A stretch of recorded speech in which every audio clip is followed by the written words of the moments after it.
আজ আমার নিবেদন কবিতা এমন। কবি আল মাহমুদ।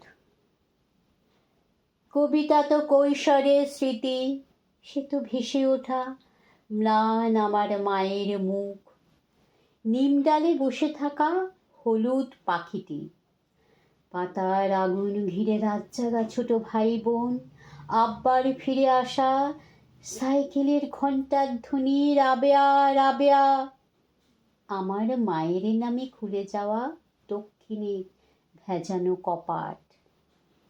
কবিতা তো ফিরে যাওয়া পার হয়ে হাঁটু জল নদী, কুয়াশায় ঢাকা পথ, ভোরের আজান কিংবা নাড়ার দহন, পিঠার পেটের ভাগে ফুলে ওঠা তিলের সৌরভ, মাছের আষ্ঠে গন্ধ, উঠানে ছড়ানো জাল আর বাঁশঝাড়ে ঘাসে ঢাকা দাদার কবর।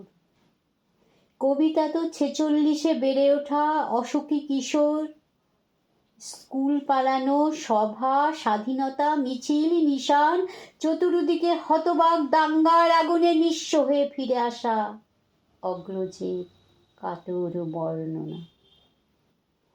কবিতা চরের পাখি, কুড়ানো হাসির ডিম, গন্ধ ভরা ঘাস, ম্লান মুখ বউটির, দড়ি ছেঁড়া হারানো বাছুর, গোপন চিঠির প্যাডে নীল খামে সাজানো অক্ষর।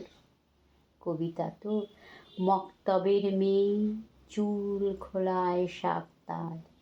নমস্কার, ভালো থাকবেন সবাই।